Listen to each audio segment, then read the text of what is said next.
Hi, everyone. Welcome back to the Change Your Mind podcast. I'm your host, Chris Ashley.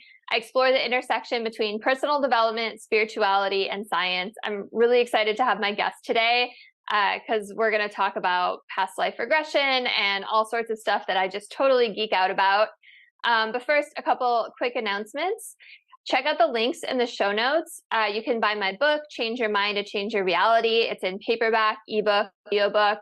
It was endorsed by 3 experts from The Secret, Anita Moorjani, John Gray, who wrote Men Are From Mars, Women Are From Venus.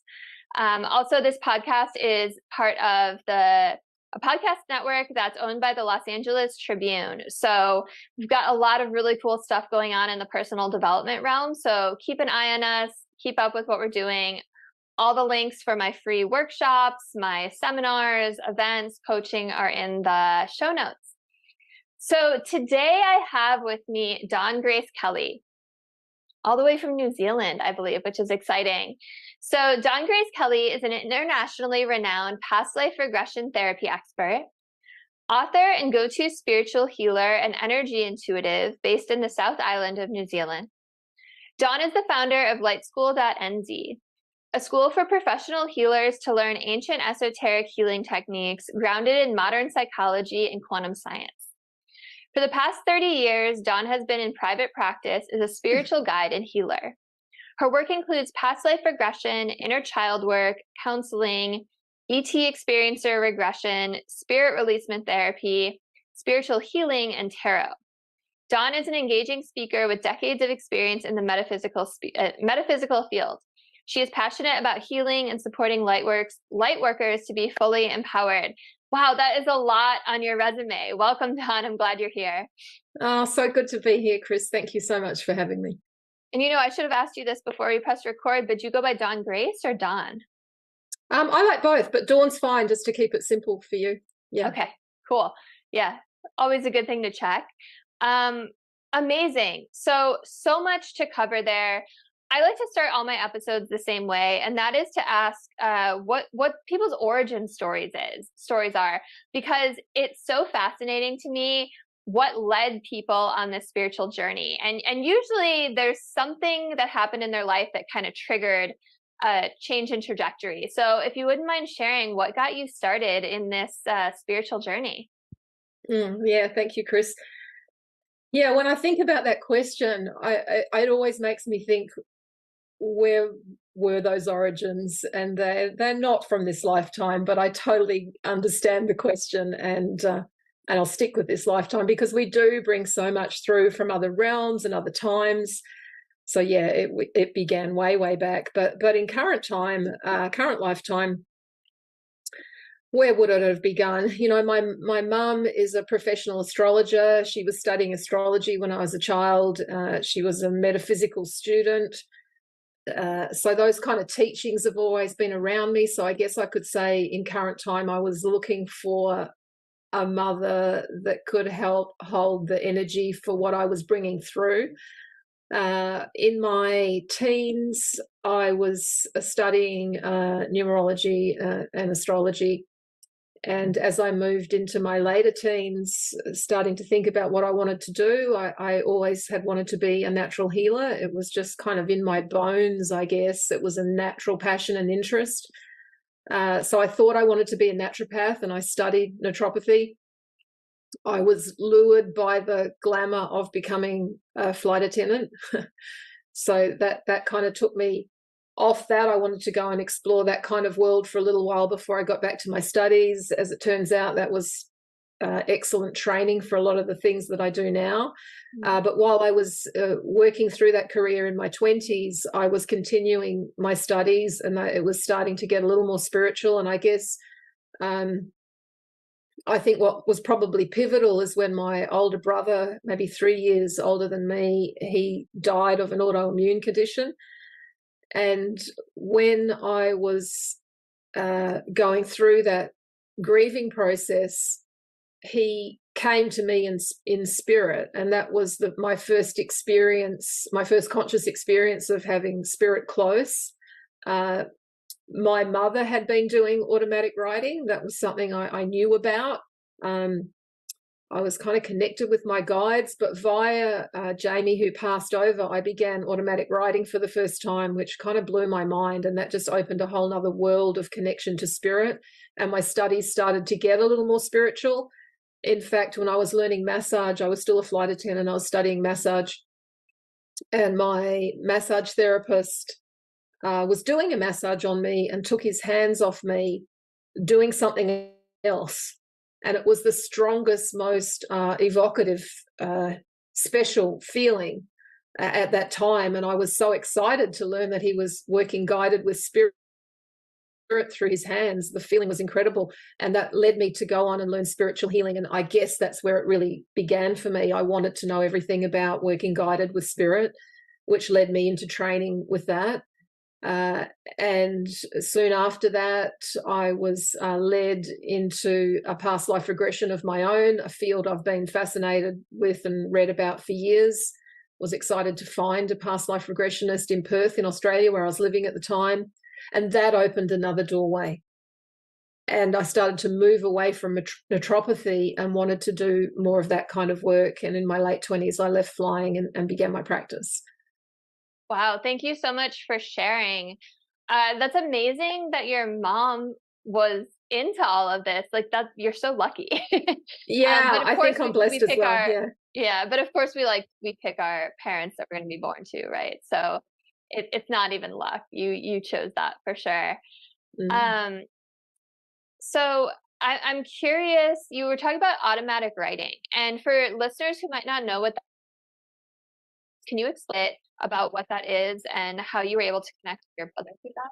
Yeah, sure. So automatic writing is when you move some of your consciousness away so you can channel a higher energy. A more evolved being can come through and write through you.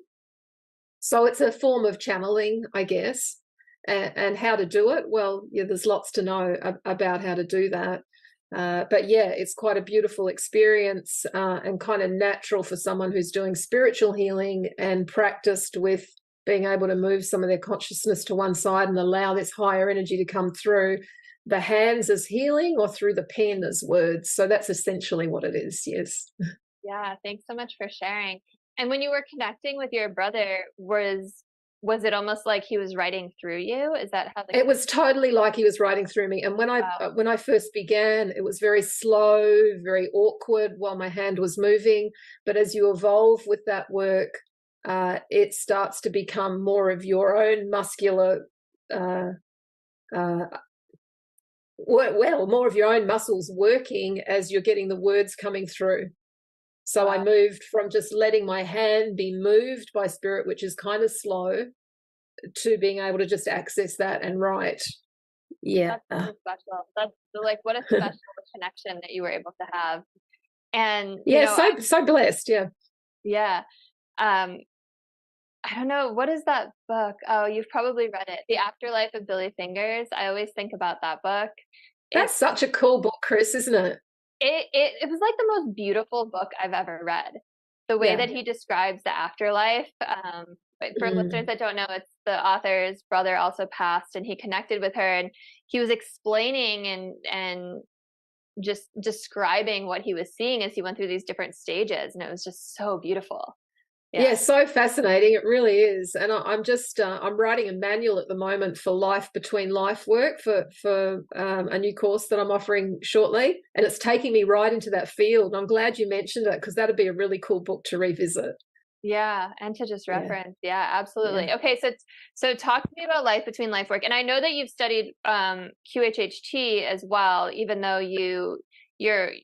most of your modality is what is it? I wrote down Reverend Neville Noel's technique now, and I'm going to ask about all of that. But I'm such a Dolores Cannon fan. Between Death and Life is Between Death and Life is my favorite by her. I love it. Was life-changing. I love hearing about all that. So please talk to me about this manual you're writing. Talk to me about your work in that space. Yeah.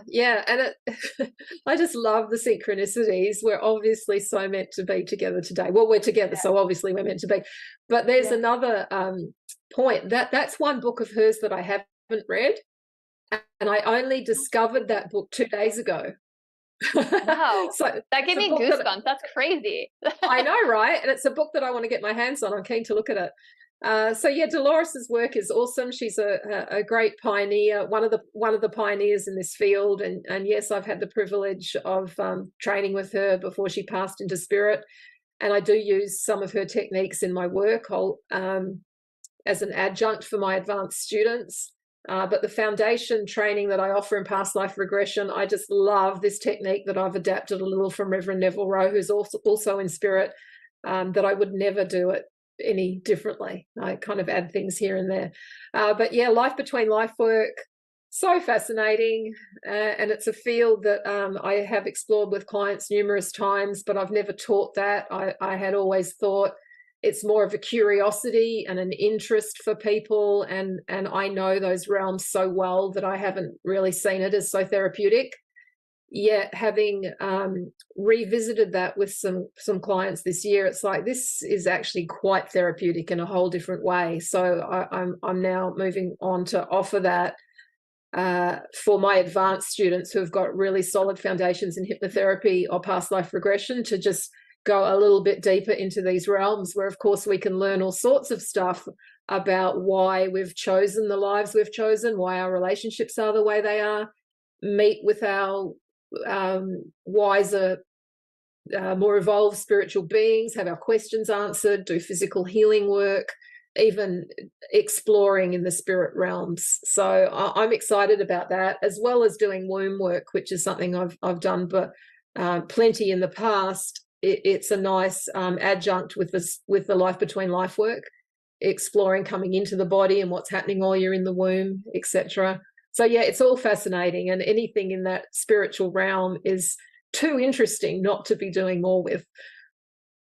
It's so fascinating. And now that I've been into all of this for 2 decades now, but I can't imagine why so many people just get so absorbed in the petty dramas of this earthly 3D experience when there's so much more that we could be talking about, like all of this. But you said womb work, which is just like made me perk my ears up because I'm 7 months pregnant right now. So talk to me a little bit about that as well.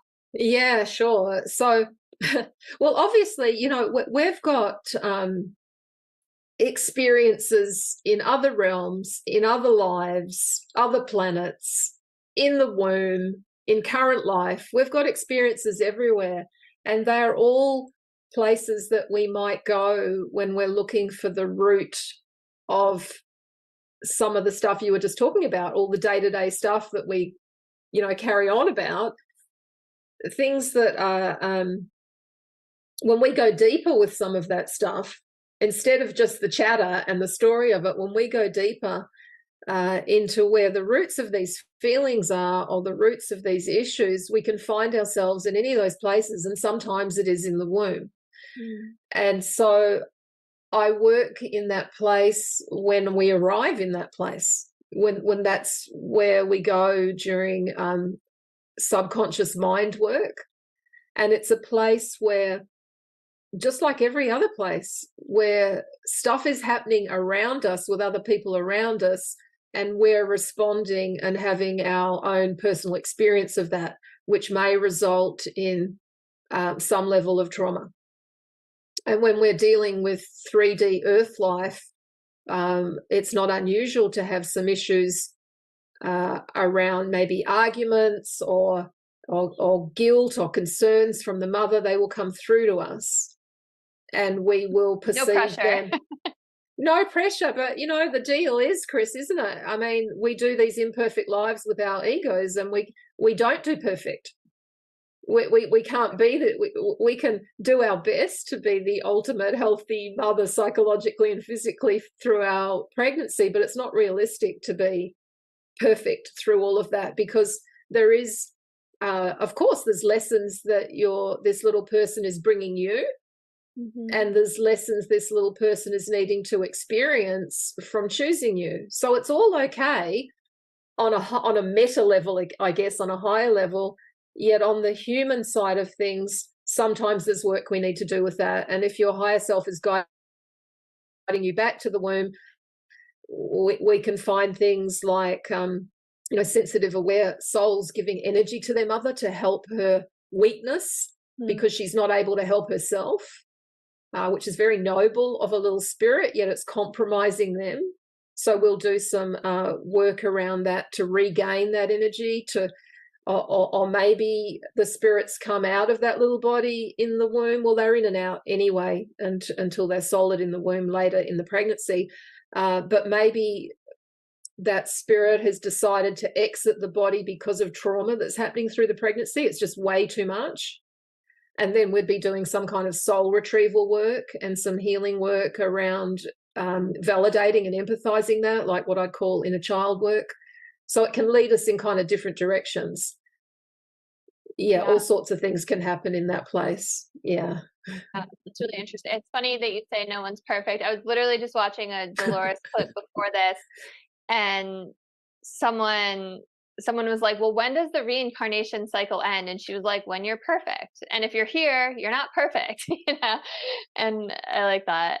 It's a nice, simple answer from Dolores. I can imagine her saying that. Yeah. And yet we do, our higher self, the bigger, more spiritual us that doesn't all fit in the Chris package. Some of that fits in there, but the bigger totality of us is looking for all of these experiences so we can level up into the perfection that we are. And by ourselves seeking to put ourselves onto this planet in particular, because it is known by spiritual teachers as a training planet, because there's so many different levels of experience here. It's not all like with like. And so the varying levels of evolvement make for quite a few challenges. And via those challenges, we can know ourselves more if we're ready for that. And of course, being a past life regressionist, one thing that I do, I know from experience that we do the same lifetime a ridiculous amount of times, not just 2 or 3 times. We do the same lifetime in a different body, maybe a different country. We do the same thing over and over because our egos are so slow to learn. There's this, the ego wants to anchor us here and keep us away from the unknown. That's part of the game.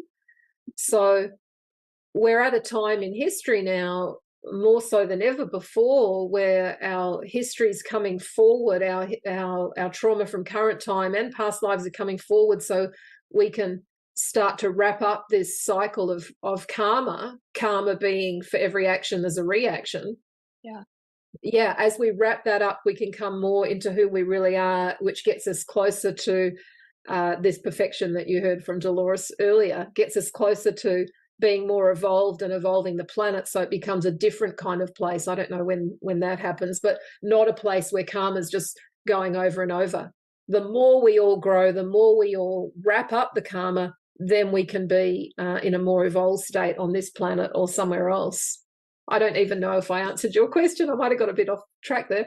I don't even remember what my question was, but I love talking about all of this. And actually, I was going to ask you, do you think the souls stay, because we were talking about the womb, do you think the souls stay in the baby's body, or do they hang around the parents, or do they come and go? Because I know Dolores is like, they can come and go as long as they're there before the first breath. And you kind of answered that. Yeah, but that's true. That's what I understand too, definitely. Yeah.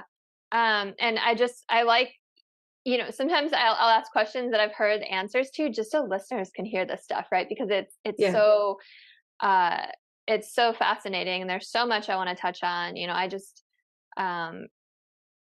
Everything really does happen for a reason, and choices are made, and sometimes the baby just wants to experience life in the womb, right? Like I just had a close friend who had to make a really difficult decision to abort a pregnancy due to health issues, and she was having a hard time, and I was telling her, that baby can come back anytime you want it to, right? Like a lot of times when people miscarry or have abortions, that soul will re-enter again, right, when they're ready. Yeah, let's talk about that, because that's so interesting. But just before I do, I just want to come back to what you were saying about the soul coming in and out of the body. because an insight just come through when you mentioned that. What came to me? So yeah, definitely the soul's coming in and out of the body through the pregnancy. And being pregnant yourself, you will know that you will know, like, whoa, I'm really connecting here. It's pretty obvious to know when the spirit is there in your quiet moments. So what I wanted to say was the spirit will come in and out. So to get used to the womb, to get used to you, to get used to the energy, and it will come in for particular positive / negative experiences that it needs for its growth. Yeah. So depending on your situations, it might not want to be there for that, or it might want to be there for that, whether it's a good or bad experience, right? But yeah, definitely getting towards the end of the pregnancy, you're getting more and more of the energy coming through. So coming back to terminations, yeah, they're interesting. And you're absolutely right. With terminations, there's a contract that's happening.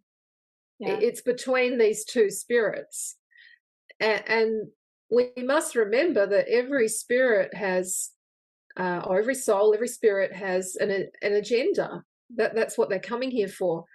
And that agenda might include, I need to give Chris or whoever we're involved. I won't make it personal. we need to give Susan. We need to give Susan an experience of deep grief, because that's what's going to get her closer to loving herself. We might want to give Susan the experience of so much love by me being in here. Numerous different reasons it could be. I want to give her that because of something we've done before. This is a karmic relationship. It's not a new relationship. So that they're part of the same soul team, soul group. I want to give her this. I'm going to stick around for 8 weeks so she can get that. I'm going to get to experience a whole list of things. We could brainstorm out all the different things that soul gets to experience. So that's kind of one scenario. All sorts of different lessons can come for both sides. So that's really helpful when we're starting to facilitate Susan to process her pain around all of that. And yes, you're absolutely right. Of course, that spirit will come back if that's what's meant to be. And that's quite common for it to come back when the timing's right. And sometimes it's a case of, oh, I thought she was ready, but I can see a random wild cards come in here and she's not ready. And maybe that brings grief to the spirit as well, that they need to process with their spirit team. That's part of their learning as well. And then they set the time up differently. So yes, it's all as it's meant to be. And of course, we get into more harm for Susan around all of that if she's not processing her guilt. So she's got an opportunity to go deeper with that. It might bring up stuff from her childhood that needs healing, or from past life that needs healing, etc. And then the little soul's done a major big job by taking her back and getting her more ready, better ready, there's some bad English, for when it's time to bring that energy, when the timing's right for them to be together. Yeah, and, I love, sorry, go ahead. Yeah, I was just going to say, I'm very familiar with miscarriage because I did have 3 miscarriages in a short period of time before I held a pregnancy with my partner and I's only son, who's 17 now. So I went through this process of a lot of miscarriages, no terminations. But what I saw through that, so yeah, pivoting slightly into miscarriage, but what I saw from that, obviously on the 3rd one, I was like, we got to get to the roots of this because this is too much. This is a lot to go through, which did take me into past life work, which sorted out the issue. I was able to go on and hold the pregnancy after that. But I knew from my inner connections that Rain, my son's name's Rain, that Rain was around through 2 of those. And my sense is that the first one was another energy that I needed to sort some stuff out with. So it can really vary. Yeah. Yeah, thank you for explaining all that. It's so fascinating. And I think it's also important for people to know that there's nothing but forgiveness and love from that soul to you, right? There's no resentment, there's no anger.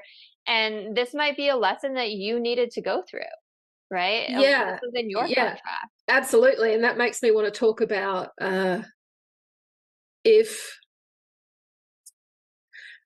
it's making me think about that spirit staying close to you because you haven't resolved this, and it's the spirit's love and care and concern for you can even have them maybe earthbound, where they're not able to go and heal and evolve and do the next thing until you've made peace with this. So then that energetic tie so you can both heal. Does that make sense to you? That's so interesting. Yeah. And I've heard the same thing about people who pass over. When you grieve so hard for someone and you can't like let it go, and you're just in that place of despair, you're actually doing them that soul a disservice, right? Because you're keeping them earthbound. Same kind of thing. Yeah, absolutely. Yeah, you've got some good knowledge about all of this, Chris. Yeah, definitely. And that's another field I do work with. I do spirit releasement therapy, and it's something we see often. Yeah.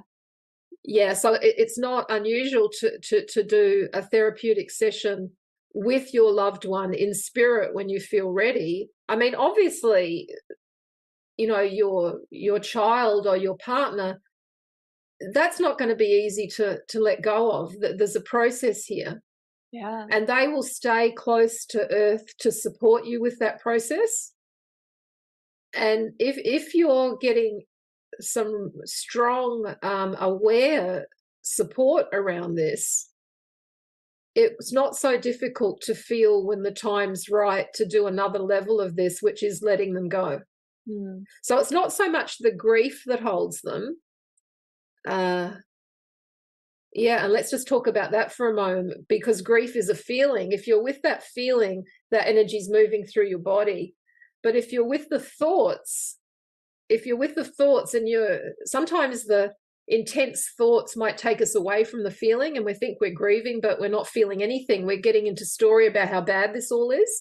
That's a different, that will hold them more.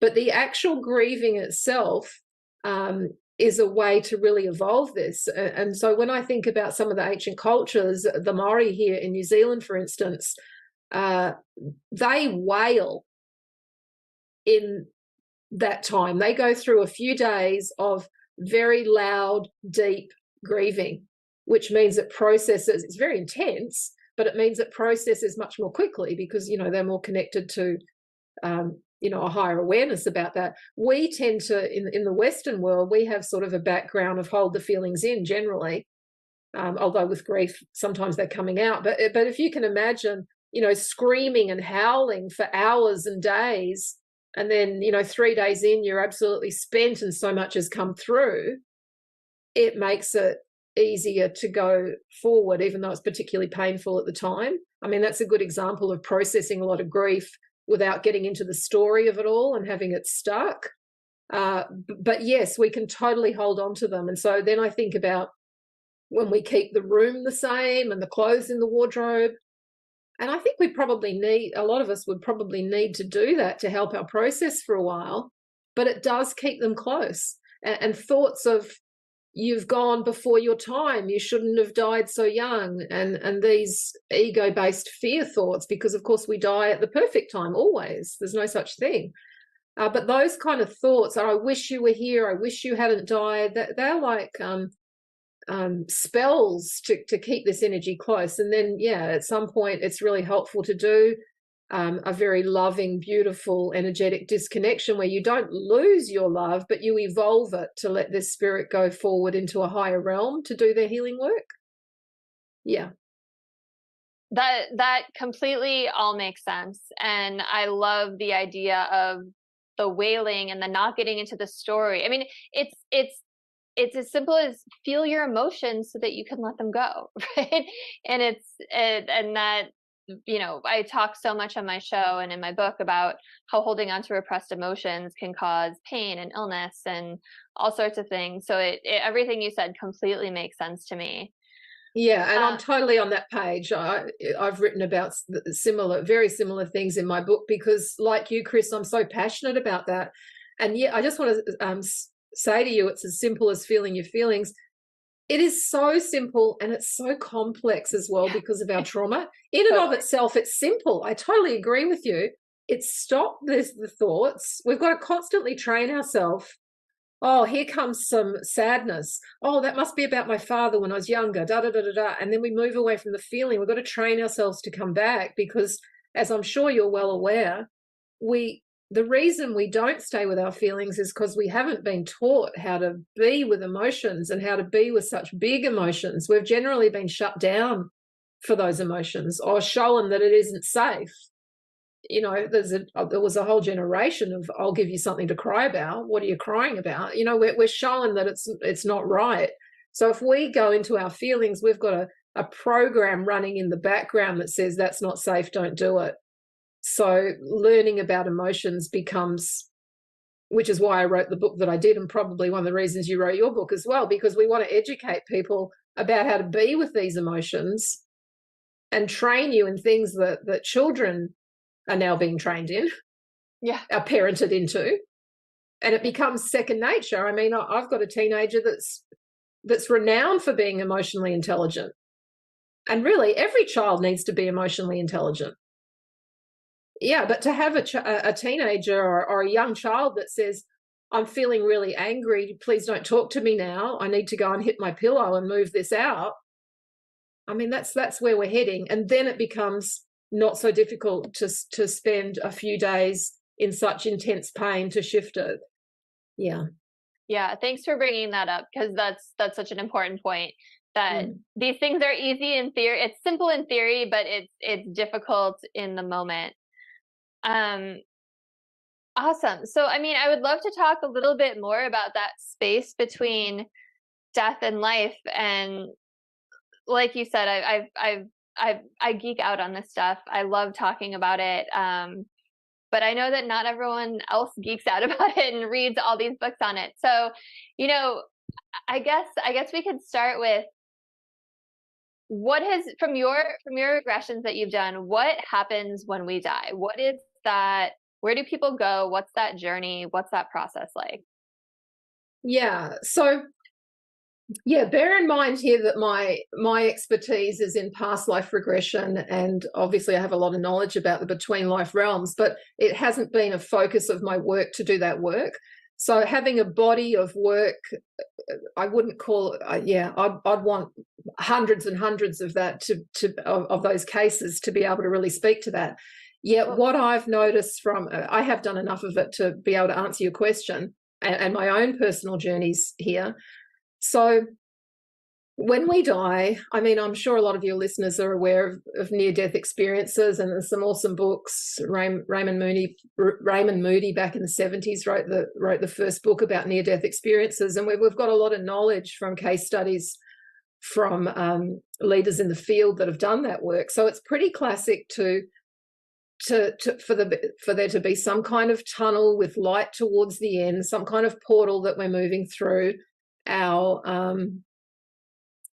consciousness from Earth, so the ego personality that's unique to that body has its own program of what's going to happen. So if you've got a lot of maybe Christianity, for example, something really common, it will be presented to you in that way to fit with your model. So that can bring a particular quality to what you're seeing and experiencing, as can every belief, as can no beliefs. So what's classic is some kind of portal or tunnel into light, guides that will take you there. And we may be aware of those, or we may not be, depending on our level of reality. So we perceive according to what we know. So the more we know, the better. And that is something I'm passionate about, is raising awareness on this sort of thing, so it's smoother, because it can be quite scary if you don't know some of this stuff. You don't know what to expect. Sometimes we might we've got to move through the fourth dimensional realm, so a little bit of knowledge about dimensions is helpful too. And the fourth dimension, well, that's another field we can go down, but the fourth dimension is closer to Earth. And we're, for simplicity's sake, because there's dimensions within dimensions too, we're moving towards the light, which is more fifth dimensional. So we might be bypassing all sorts of kind of more dense stuff and some more interesting stuff. It's where the fairies and divas and some of the native people hang out. So there's all sorts going on in that dimension as we move forward. So we may be aware of that, we may not be, depending on our awareness. Guides to meet us that we're familiar with, family and pets to meet us that we're familiar with, i.e. souls that we're familiar with. And they might present in the form of the animal that you had. They might present in ways that you remember from your earth life, again, depending on your level of awareness. It's going to be working for you. So not unusual for there to be dad and that cat that you had, and or more evolved versions of that if your consciousness is at that place. We may, once again, this is all really dependent on our level of awareness, because it really varies. So we may go to what we might think of as a hospital, a healing kind of place, and that's somewhere we're likely to go if the death was sudden, or after a long illness where we're needing to integrate and process that. So that's a common place to be, and somewhere that I've seen numerous people, and more so because I do therapeutic work, so I tend to be targeting things that need to be healed. So it would be different if we're doing more exploratory work, but in the therapeutic field with the sort of things that I'm dealing with, we often find ourselves in hospital, or if I'm working with people who have suicided, that they're often in a place like that, where once we've got them to a place where they know they can go to the light, there's another interesting topic, because they often stay earthbound with the shame that they're feeling. It actually doesn't heal a lot until you are open to go with your guides or into the light. So some kind of hospital place or a resting recovery place where you're shown, where you can just land and realize what's happened, do some healing work, do your life review. That may happen there, or it may happen elsewhere, where you can start, when you're ready, exploring outside of that place, the beautiful gardens, etc., until you're in a place where you can go further into the fifth dimension, like slightly up. If your vibration's coming up, then you can go forward and maybe do all sorts of interesting things, connecting with other family, maybe visiting the libraries and the halls of learning and hanging out, whatever your agenda is. And from there, when you're feeling ready, or when you're feeling drawn, you'll be wanting to plan another incarnation on Earth or elsewhere, or you might be wanting to rest for longer. So this is up to our higher self's agenda, and you'll feel that draw and that pull. So that's the kind of thing that happens. Isn't it interesting? It's so fascinating, and I'm grateful to you that even though that wasn't your area of expertise, you went there for us, because I think it's so important to demystify death for people, because it's like walking through a doorway. And from all these, I've gone down so many rabbit holes with NDEs.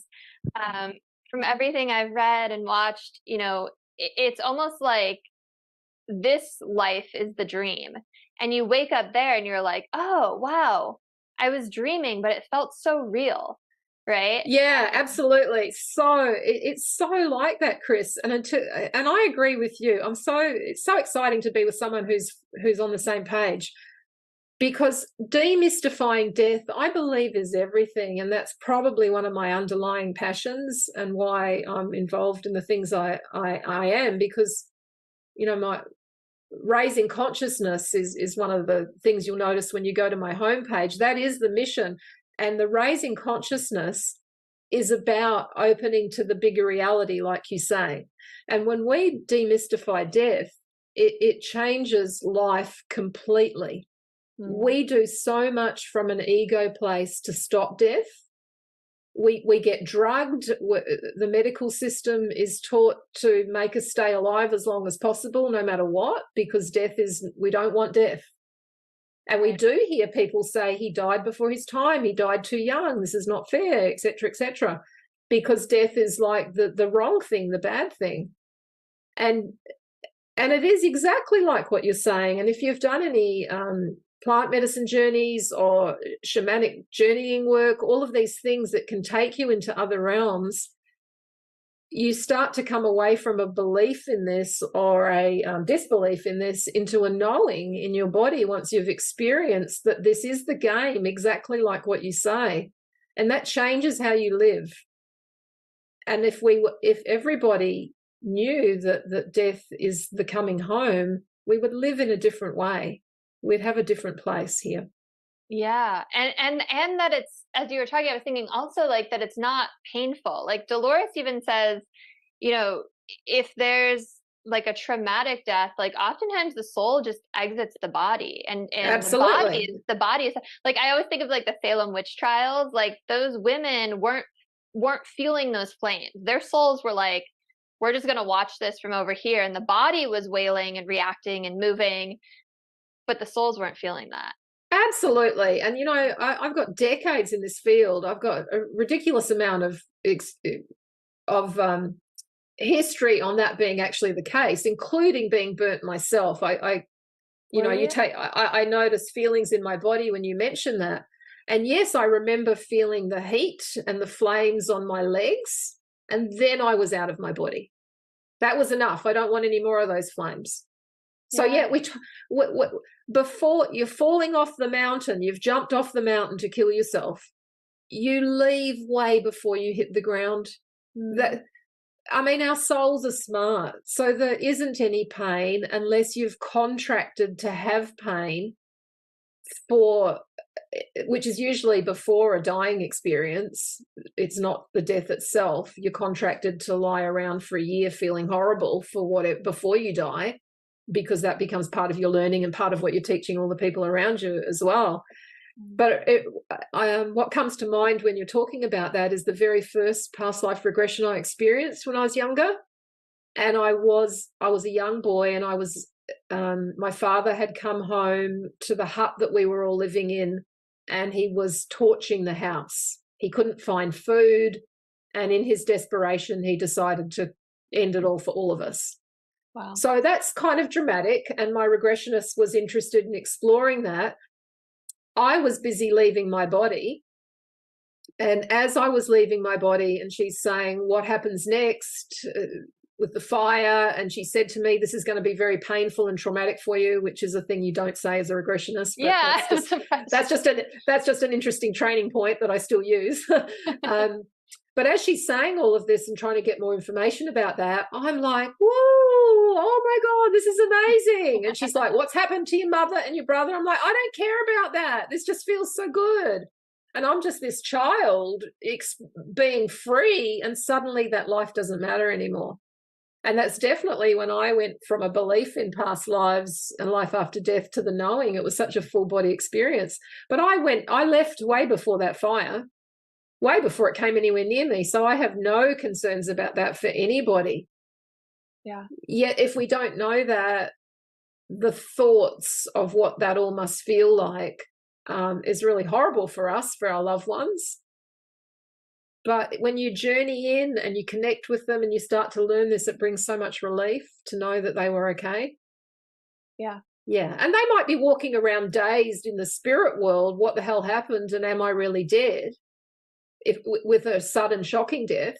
And that needs some facilitation. They've got light beings around them. But if they're not aware of them, or they have no concept of that, they might not see them. So they could be stuck in that for a while. And that's where some of us healers in spirit and earth side can support those beings. So yeah. But everyone eventually moves back on, right? Like, and I like that you were talking about the healing space, which you call the hospital. And it's so funny you haven't read Between Death and Life, because Dolores goes into all of this in such deep detail. But there's the healing space. There's a tapestry room where there's all these tapestries of all the lives woven together. There's the library, like you said, there's a lot to do. So I've also heard, I don't know if it was from Dolores, I think it was from someone else, that when you actually go through the light, it it serves a function. It severs that silver cord that tethers you to your physical body. So NDEs will go towards the light, but they don't cross through, but it's like this powerful energy. Is that true? Yeah. Have you heard about that? Yeah, I would agree with that. I haven't experienced my own personal experience of that. But as you're talking, I get images of that, and I can see the gradual, it's a gradual breaking away. That makes complete sense to me. Absolutely. Yeah. I love talking about this stuff. So I want to bring it back to something, and I cannot believe it's almost been an hour. I'm definitely going to need to come back on the show because we haven't even talked about past lives yet, and that's what I know. expertise in. But I wanted to ask a question because you were talking about the wheel of karma earlier, and I watch a lot of Julia Cannon and Kai Wittenberg's lives they do every week, and that's Dolores' daughter for those who don't know her. And they talk a lot about how karma is over, like accumulating karma is over. And I haven't been able to wrap my head around that one. So what are your thoughts on that? Do you agree, disagree? Yeah, and if yeah. you agree, tell me, explain it. Yeah. So it's a good question, and I agree with you. Karma is over. And what Dolores was saying before she died is that it's time to wrap up the karma. Is karma over? No, it's not. That's just not realistic. Are we at a time where that can wrap up for a lot of us with awareness? Yes, definitely. That part of it's true. Karma can't wrap up if you're still creating situations where you're going to need to resolve. Yeah. So, if you're carrying, I don't know, what's a good example? You're hating on your neighbor, like fully hating on your neighbor. You're putting some of your energy towards them. Yeah. And if you don't pull that energy out, it's not going to disappear. That's energy. So that and if you're constantly thinking about how frustrating they are and they're driving you crazy, and that's all those thoughts are energy. So you're hooking an energy line into this person with some of your bad vibes, I guess, to keep it simple. Some of your bad vibes are going over them. That creates karma. That has to have a reaction, and maybe it's in current time and maybe another time. But does karma stop for everybody? That doesn't seem realistic to me at all. Are we in a time where we can do more fast tracking with this because our collective consciousness is wanting to complete that cycle? Yes, I believe that. And I believe there will be a time when we've collectively evolved from that. But I don't believe that some of us can do the work for everybody. I believe that everybody needs to do this. So that's something I'd have to sit with a bit more, but that's what I want to say about it, and that's how I've thought about it as this information's been coming through from various people. Karma doesn't just end. It's not just like some intelligence in the sky saying, that's it, that's done, we're moving on from that. We are all God. We're all part of this. So we've all got to be on the same page for a collective shift to happen. And I believe the conditions are more powerful than they've ever been in history for us to move that way. That makes sense. And that really resonates with me. And it sounds like the way to release karma is through forgiveness. That's correct. Yeah. Absolutely. So there's an interesting topic, Chris, because it's something else that I'm passionate about. It's bottom line healing for any psychological or physical healing work that we're doing. Mm-hmm. No matter what modality or person we're drawn to, if we don't forgive, which is a spiritual practice, it's not an intellectual practice. If we don't forgive, we're putting lines of our spirit, our power, our soul, energy ties again, like I was talking about the hating on the neighbor, we're putting energy back in time to a younger part of ourselves or another person, and we're holding energy. Some of our spirit is there. So we can't heal if we're not all in present time to do that. A lack of forgiveness means resentment, and that's a discordant energy for our heart center. So around our chest area in our body, there'll be discordancy that if you're an energy healer, you might feel that, but it's blocking the flow of life force into this area of your body. So this is where some chakra knowledge is interesting. And that restricts the amount of life force that is looking after your lungs and your chest and your heart. So it's no surprise that heart attacks are still the #1 killer in the world when people haven't forgiven, because the heart's just not receiving the optimal energy. So that could be around resentment, self-love, and that kind of grab bag of stuff can have you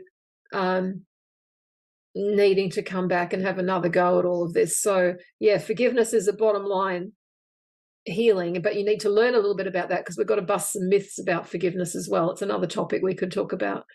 Yeah, and that makes sense a lot with the energetic cords and how it ties into spare energy that you have to heal your body and to do the things that your body needs to do.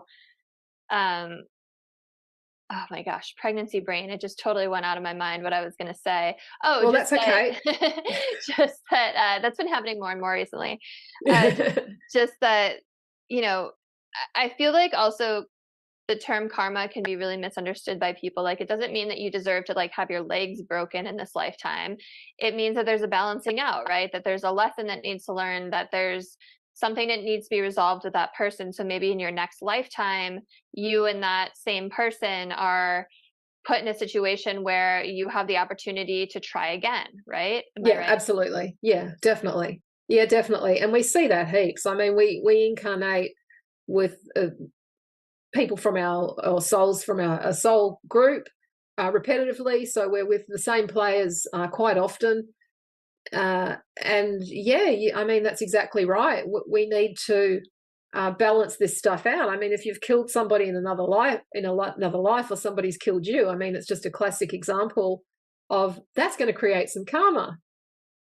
If that's the way that you died, you're going to have some feelings towards this person, and they're going to have feelings towards you.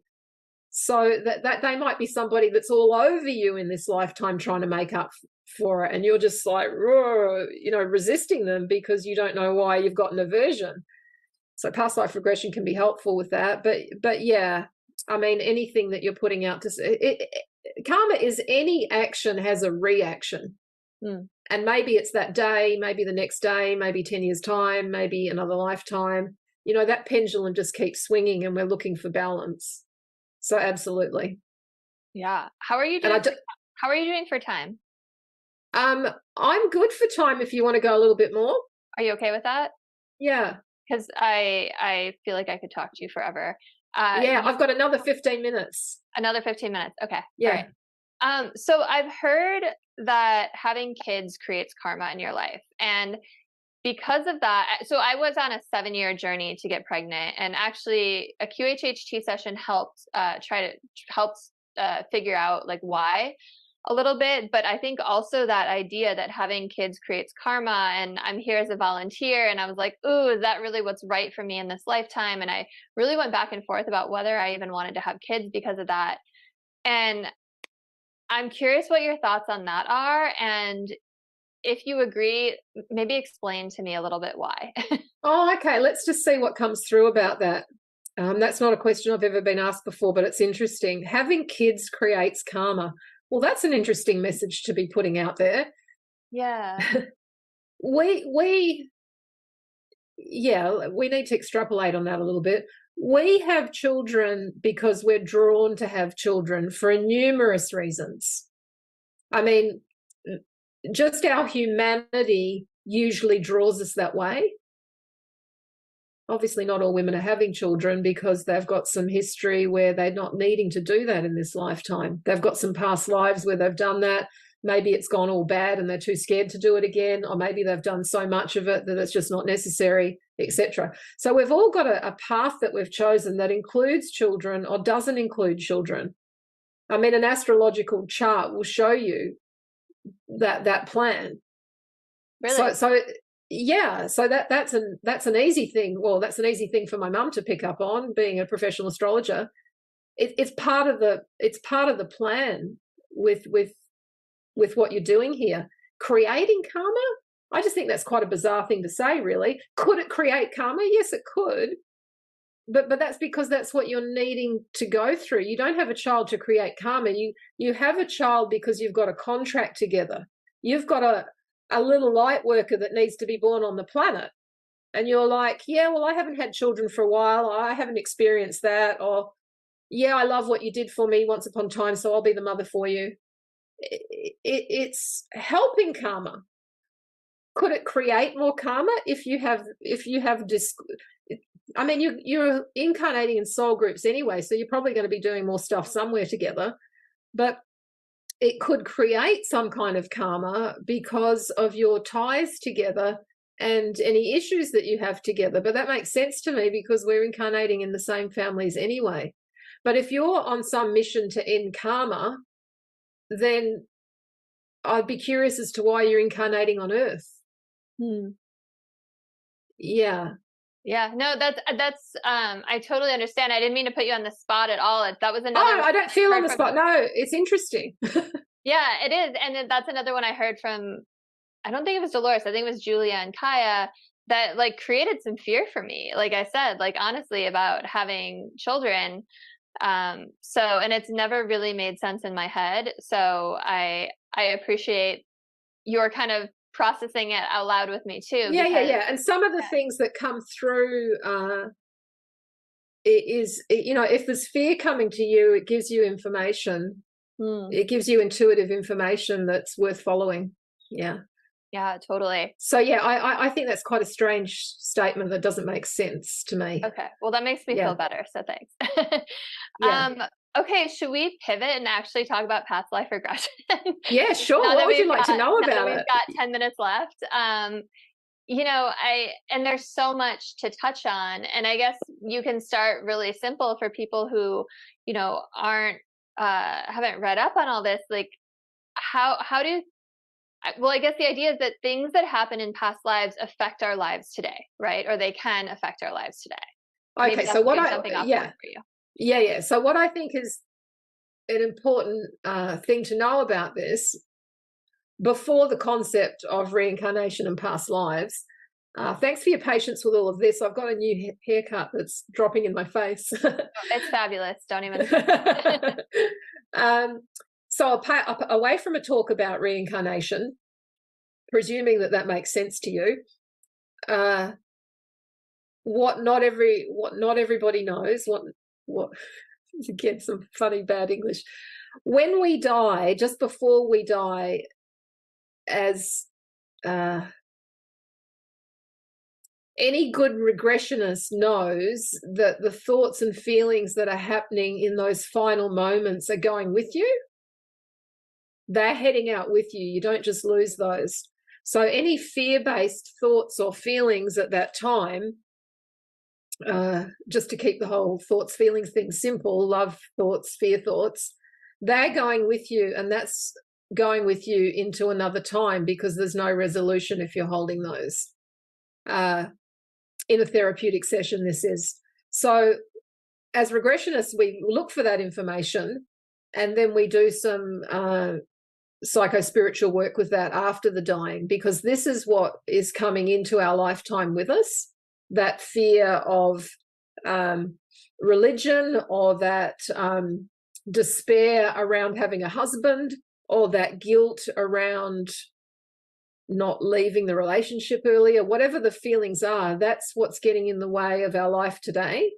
So with what I teach, after we've died, we do a bit of a review of that life, pretty classic with past life regression, but we go on to do some therapeutic work around how that aspect of you, that aspect of your higher self, so just imagine higher self and lots of energy coming down doing different lives. So that aspect of you, why is it around you today? So I do see it like a spirit attachment, yet it is part of you.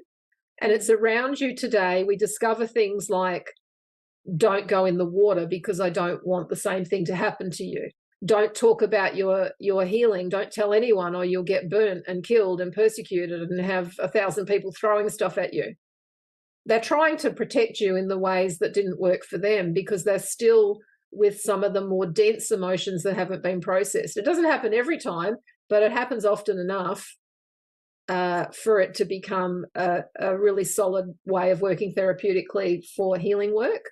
And once we understand what that character's making you do or not do, how they feel they're trying to help you, then we can send them into the light.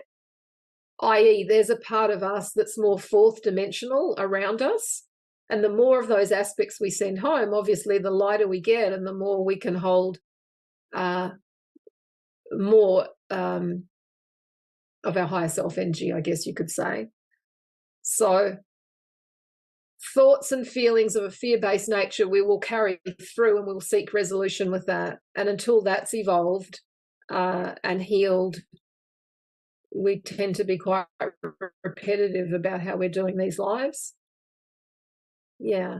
Does that make sense to you? It totally does. And I'm thinking about my own regressions that I've had that have affected my lifetime today. Also, pain has been a big one, like emotional pain. Yeah. Which probably... Yeah, totally. So, yeah, we find emotional pain through the life. We find it sometimes in the dying experience. The dying experience is often one of the way easier than some of the trauma in the lifetime. But we have physical issues, emotional issues, mental issues, spiritual issues.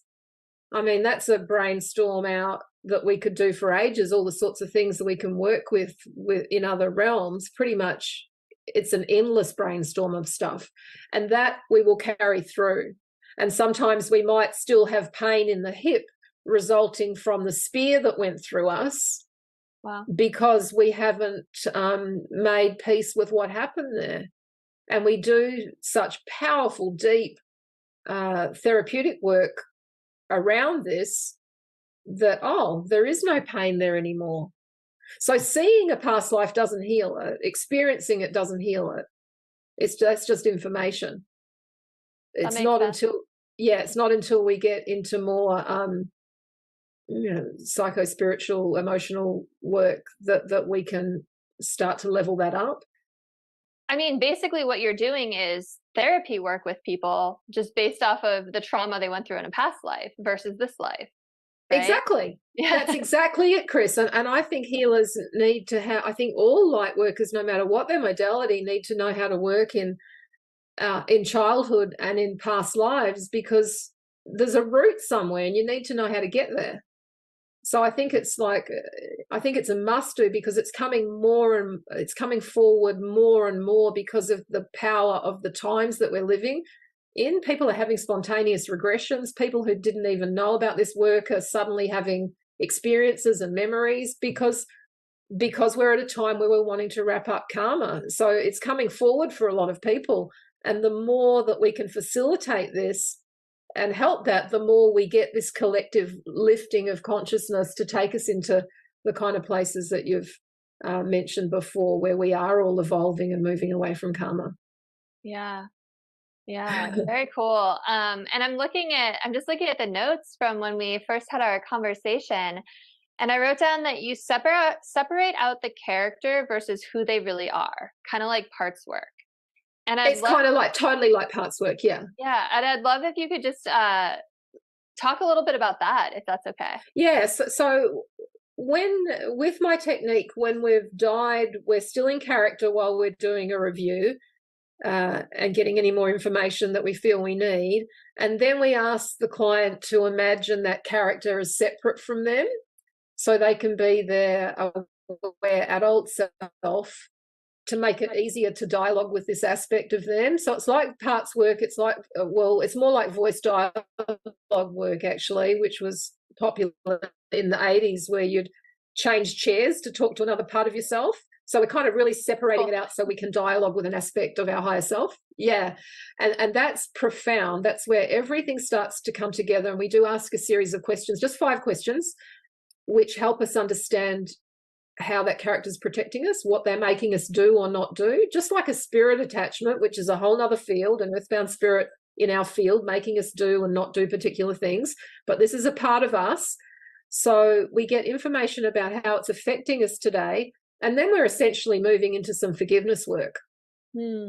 Essentially, we're supporting that energy to go into the light. They don't always want to go.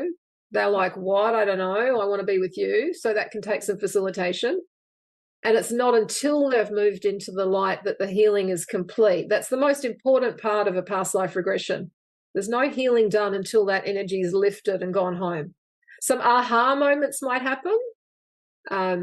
Some spontaneous healings might happen, but it's not because you've visited that life. It's because of other therapeutic work that you've been doing, or the contract within yourself that it's time for that to lift. But generally, we want to be sending that energy into the light to know that that past life is healed. And then we need to go on and integrate what we've learned into our life now. Wow. Yeah. It's all so amazing, all this work you do. And just, yeah, it's incredible how you're helping people, and probably just also so fun to explore all of this and just to see people really heal. Especially, that's what always was so fascinating about QHHT to me, is people are healing things that they couldn't heal here, right? Through doctors or alternative therapies or anything, because it ties so far back into all these other lives. So it's just such cool work. Exactly. Look, the healings are profound. The transformations are profound. It's such deep work. It really is. Well, you're time traveling, literally. You're literally going into other realms to do this work. So it's very deep and very transformational, and it will become more and more important as people become aware of that. Yeah, I mean, when you say it, you're saying it's deep work, and I'm here thinking like it's as deep as you can go, right? It's like into your soul. So it's really deep. And that's where, and sometimes, actually, you know what comes to mind about this is a question you haven't asked, but it's a common question in here about what happens in our childhood and what happens in past life and where to do the work. So sometimes we'll go to a past life and we'll do this beautiful healing, this profound transformational healing, yet we still need to revisit the trauma in childhood that you've brought in from before to heal it in this lifetime as well. So sometimes we need to do both. Interesting. We can't kind of bypass the trauma that happened in childhood that is there, that you've wanted because of what's happened before. Sometimes we have to do both. That's interesting that you say that it was brought into childhood from what happened before. So it's still stemmed, the roots are still in that past life, but you've brought it into this life, and now we need to like go after that weed to stay with this plant metaphor. Exactly. So, why are you being sexually abused as a child? And that's so not fair and all of that. But none of that's actually true when you're going, coming into a higher perspective on this. Yes, to an earth person that is traumatic, and yes, you will have a lot of, there'll be PTSD and all sorts of things that you need to manage, because you needed to come in to have that experience in order to level up in the ways that you needed. So we've got to be careful about spiritual bypassing here, because I do see a lot of that in these kind of fields where you've got to be spiritual enough to understand that. But it's a process. You've still got to process the anger, the shock, the terror. You've got to process all of that before you can come to this more evolved place. And sometimes we're doing both at once. It's like, I know all of this. I'm in this field. Why am I feeling so much pain? It's because you have an ego and you've still got to process that. Yeah. Whilst knowing that there's a play unfolding. Yeah. I think that's so important. And I'm trying to keep an eye on time here, so we need to wrap up. But I think that's really important, because it is easy once you've done all this spiritual work, well, either A, to be like, why are people struggling so hard? Or B, if you struggle again, and because we all still go through challenges and adversities, to not beat yourself up about it, right? Because you have this earth guide only, right? This ego. And you are a human having a human experience. But on the other hand, it's almost like, I kind of almost think of like each lifetime as like a one piece of like a film. And if you put them all in sequential order, it's like, oh, it makes sense why that happened. Like, oh, I love that. I can see that. That's really cool. Yeah, it's just like a piece of a bigger story. But then, of course, there is no such thing as time, and all past lives are happening simultaneously, right? And then we just and you can't bring that up just when we're about to finish, because you're right. In fact, that's a good point to bring up. Yeah, we can't go into that now. I would love for you to come back on the show though, because I feel like there's so much more we could talk about, and I want to respect your time. So thank you so much. This has been one of my favorite conversations that I've had on the show, and please tell people how they can find you, work with you. What are your offerings? Yeah, sure. So lightschool.nz is my website, and that's where you'll see what I'm up to and what I'm teaching. My focus is mainly on teaching. And yes, you can join classes about past life regression and spirit releasement therapy and all sorts of interesting stuff from wherever you are. We can get you started in current time, and then you can join live classes to complete certification anytime. I do have limited space for one-on-one sessions. It's not so much my focus anymore, but I am available with some notice to be able to do that. So lightschool.nz. On Facebook, it's Dawn Grace Kelly, spiritual teacher maybe, or Dawn Grace Kelly on my public page as well. I've got two there. Instagram, Dawn Grace Kelly. Is that all? That's all. And I'll put all of those in the show notes for listeners. So no need to try to write things down if you're not able to right now. It's all going to be there. Thank you so much. Like I said, I'm going to send you an email after this and ask when we can reschedule for our next one. But yeah, thank you so much. And for listeners, please like, share, subscribe. Let's help elevate the consciousness of humanity. Check out the show notes for all of my links as well. And I'll see you next time. Have a beautiful rest of your day. Oh, thank you so